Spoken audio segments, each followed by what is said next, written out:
A year ago, I bought a tiny cabin deep in the woods after landing a remote job.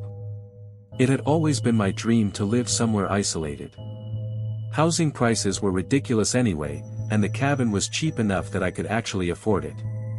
The property sat miles from the nearest town, tucked beside dense forest and connected only by a narrow gravel road. The previous owner's son sold it to me after inheriting it from his parents. He claimed the place had been renovated recently and was perfectly safe year-round. The cabin itself looked old despite the updates. Heavy wood walls. A stone fireplace. Creaking floors. Still, I loved it immediately. On the evening I arrived, while unloading the last few bags from my SUV, I noticed someone approaching from the tree line. A man around his 40s waved as he walked toward me. He introduced himself as Darren and claimed he lived in another cabin nearby.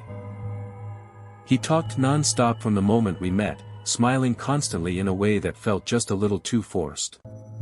At first I figured he was simply excited to finally have another person living nearby. After 15 minutes of conversation, he asked if he could see the inside of the cabin. I hesitated, but eventually agreed since most of my belongings were still packed away. He wandered through every room slowly, asking strange questions about whether I lived alone and how long I planned to stay.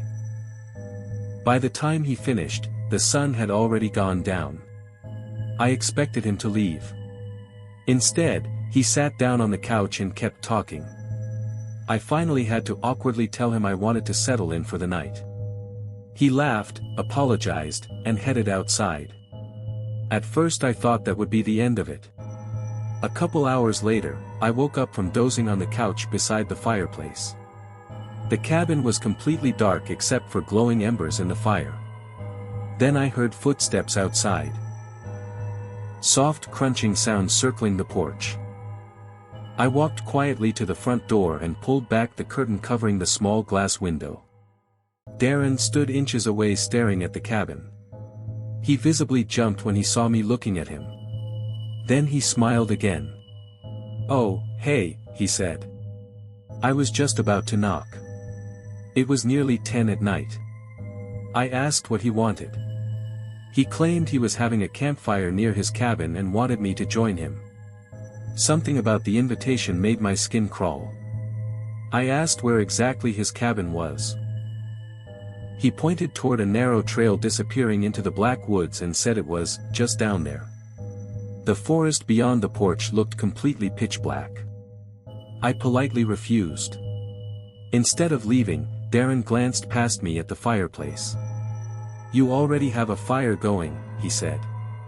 "Maybe I'll just hang out here instead." That was the moment real fear kicked in. I firmly told him no and shut the curtain. For almost a full minute, I could still see his silhouette standing outside the door. Eventually he stepped off the porch and disappeared into the woods. I stood there trying to calm myself down. Then a gunshot echoed through the forest. The sound exploded through the trees so loudly it rattled the windows. My stomach dropped. The shot came from the exact direction Darren had walked. Before I could even process it, I saw movement rushing out of the darkness. Darren sprinted toward the cabin screaming for help.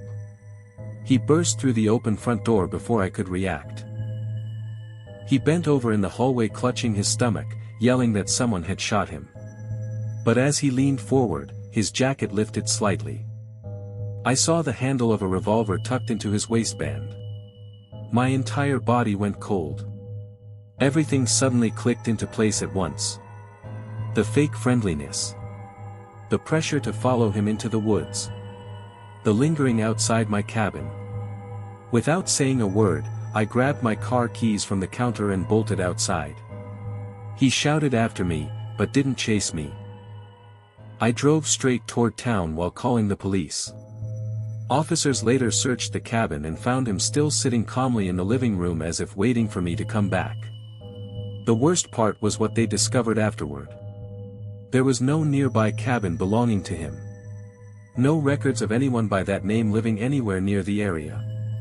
The revolver hidden under his jacket was loaded except for one missing bullet. Police believed the gunshot I heard had been fired by him intentionally to create panic and force his way inside my cabin.